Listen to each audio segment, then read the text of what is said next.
Welcome back. Today we're going to talk about the gut-skin axis. By the end of this episode, you'll understand what the gut-skin axis is.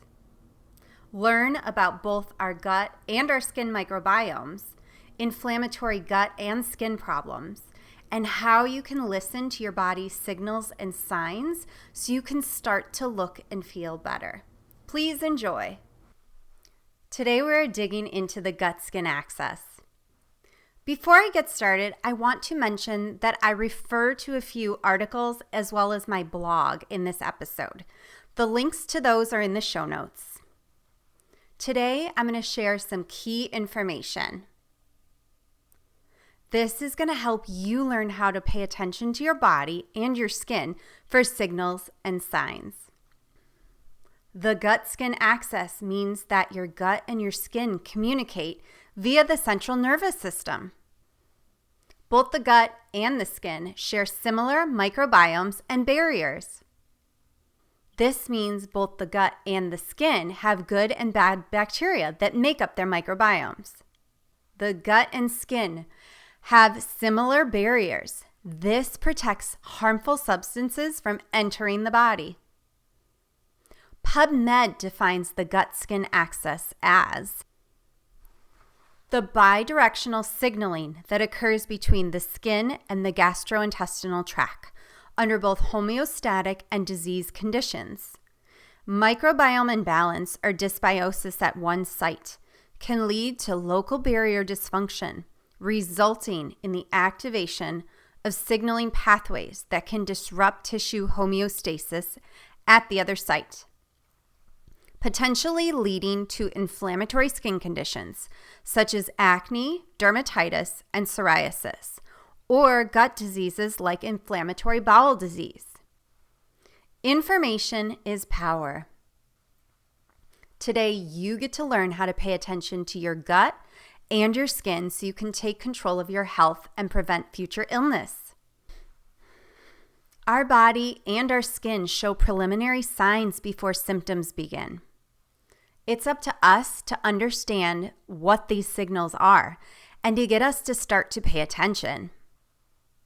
Let's talk about how the gut tells you it's not healthy. When the gut is stressed, inflamed, or unable to digest certain foods, you end up with gut problems. Many inflammatory foods cause inflammation or toxic buildup in the gut. Our gut gets rid of excess food and toxins via the waste, but the inflammation gets left behind. And the gut needs to purge that inflammation, and it does so via the gut-skin axis.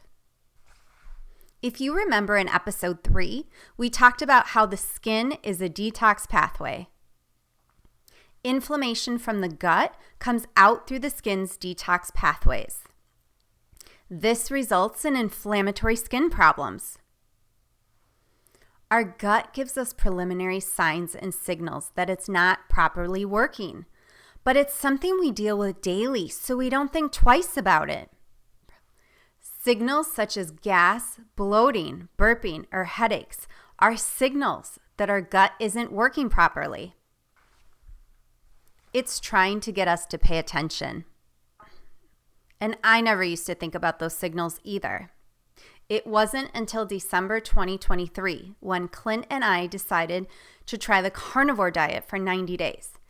That's when all these signals went away. If you're not familiar with the carnivore diet, it's simple. It's beef, butter, salt, and eggs. And I know you're instantly thinking high cholesterol and heart attack, but the opposite is actually true. Red meat isn't the culprit. It's pairing it with sugar and carbs. That's what causes health problems. And we will talk about this in another episode. When we started the carnivore diet, this was something Clint had been researching and learning about for quite some time. Carnivore reduces inflammation, heals your gut, and can reverse disease. After about a month of trying carnivore, both Clint and I noticed that our gas, bloating, and burping went away. Why is this relevant? Eating carnivore has healed our guts, And yes, we do eat different foods from time to time. And every time we do it, the gas, the bloating, the burping, it always comes back. It's like our gut is screaming to us, "What did you just do to me?" Let me explain why. Gas, bloating, and burping is caused from gas in the intestines during digestion. When we eat fiber, carbs, and sugar, the small intestine doesn't break these foods down completely. It then gets passed to the large intestine where bacteria break it down, and this causes gas. If you're someone with inflammatory bowel disorders, you'll likely experience IBS-like symptoms such as cramping, bloating, constipation, and/or diarrhea. Eliminating inflammatory foods can alleviate these symptoms. Let's move on to the skin. I want to talk about how the gut-skin axis impacts inflammatory skin conditions. Our skin is the largest organ of our body, and our body detoxes via the pores. This is why sweating is great. Saunas and high-intensity exercise are the perfect ways to detox your body because it stimulates sweating. Sleeping is another time our body detoxes. When we sleep, our organs and cells repair themselves, and the toxins get purged through the pores. Oh, and this is why you should wash your face every morning. Splashing your face with water and then applying your skincare products means you're applying product on top of waste. Now let's talk about inflammatory skin conditions, starting with acne. PubMed defines acne as a multifactorial disease with the main drivers being the skin microbiome composition, the hormonal and immunological state of the host, oil production, diet, hormonal disorders, and deregulation of insulin-like growth factors. Acne is the most common skin disorder in the Western world. It can affect 79 to 90% of adolescents. It is surprisingly absent in communities that live a traditional, non-Western lifestyle. I can attest to the fact that we are seeing more acne now than ever before. 22 years ago, when I became an esthetician, we rarely saw an adult over 25 with acne. Now it seems like everybody suffers from acne. And our diets have gotten worse, so this correlation makes sense. Next, let's talk about dermatitis. PubMed defines dermatitis as the most common inflammatory skin disease affecting 7% of kids and 15% of adults. It is an inflammatory skin disorder characterized by barrier dysfunction, chronic inflammation, and microbial dysbiosis on the skin. Dermatitis is also influenced by genetics and environment. And this last one is really interesting. Lesional skin in dermatitis is commonly characterized by low bacterial diversity. This means with dermatitis, both the skin and gut microbiomes have an imbalance of bacteria. Let's talk about psoriasis. This is also considered a systemic disease that presents on the skin. PubMed defines psoriasis as characterized by red, scaly, and thickened skin lesions that can occur at the site of the body. It is a multifactorial disease with an interplay between genetic susceptibility, lifestyle, and environment. Numerous comorbidities are reported suggesting psoriasis to be a systemic disease rather than just a skin disease. Similarly, stress has been reported to be an important trigger and crucial exacerbating factor. Psoriasis tends to come and go in the form of flare-ups. And this is why research is turning to the gut. And there's a few interesting findings from PubMed studies. First, people with psoriasis have an increased risk to develop intestinal immune disorders, such as IBD, ulcerative colitis, and celiac disease.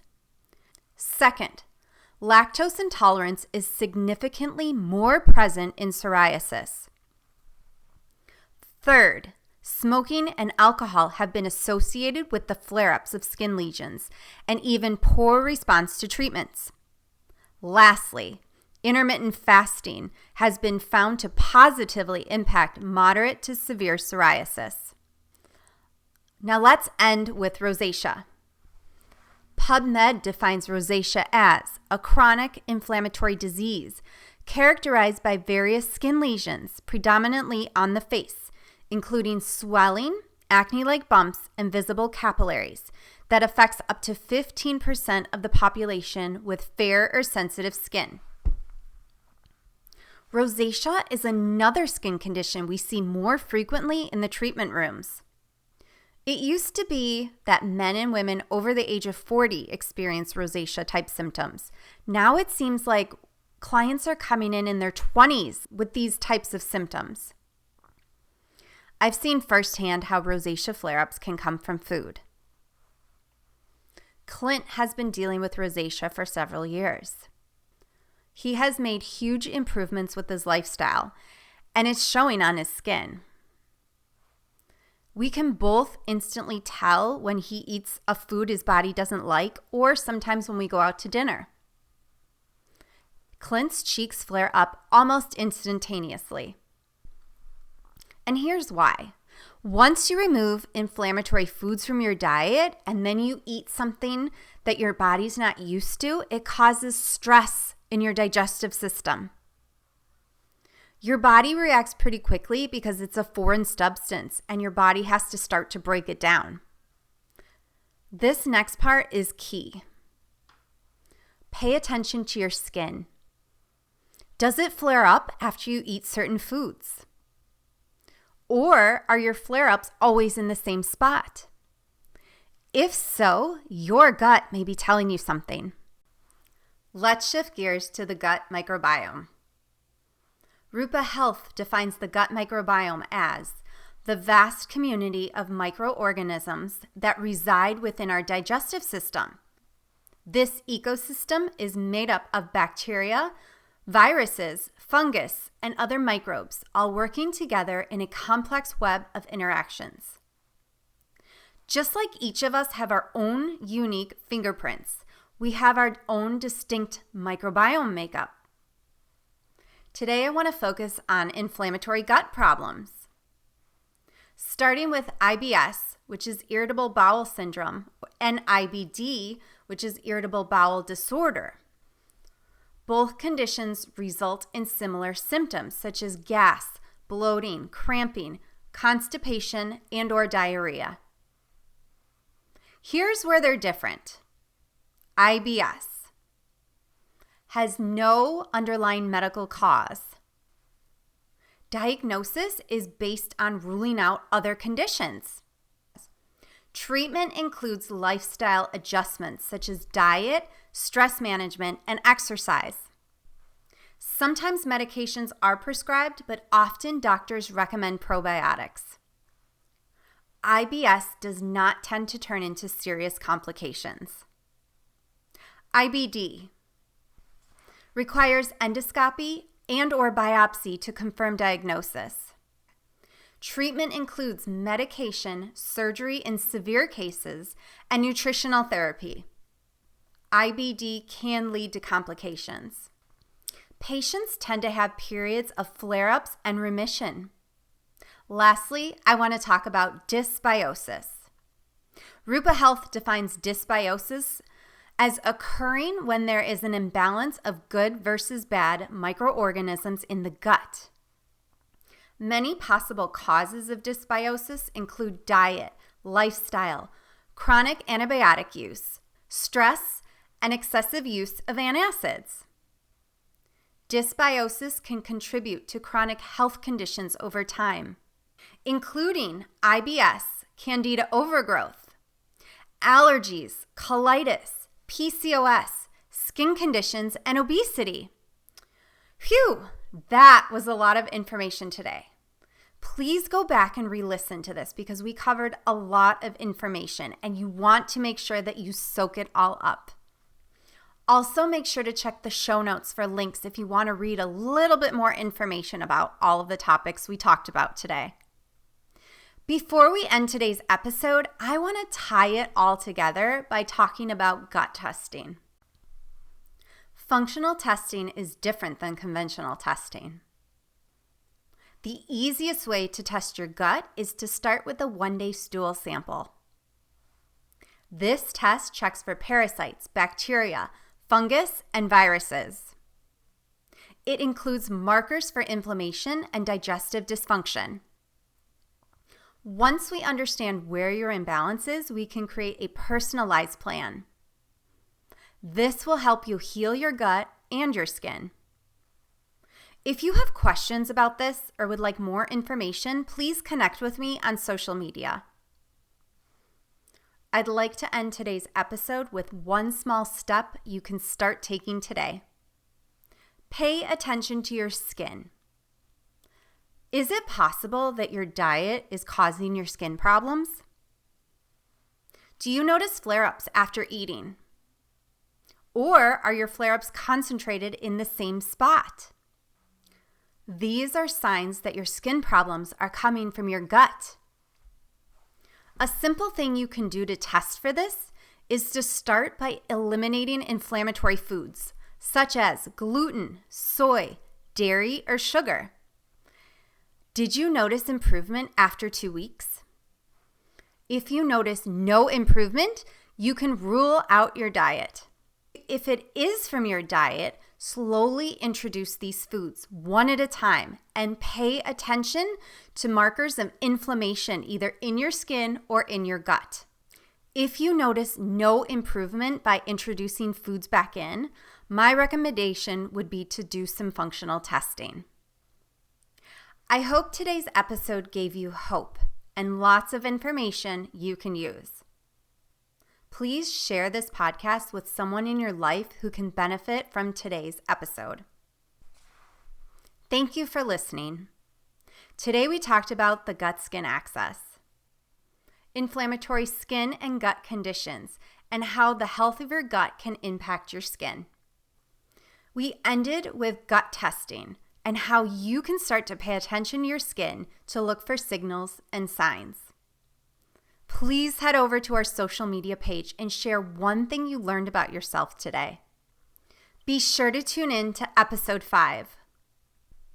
We are doing a Halloween special talking about a process called glycation. Glycation affects both the skin and the gut. You don't want to miss it. And always remember, you deserve to love the skin you're in.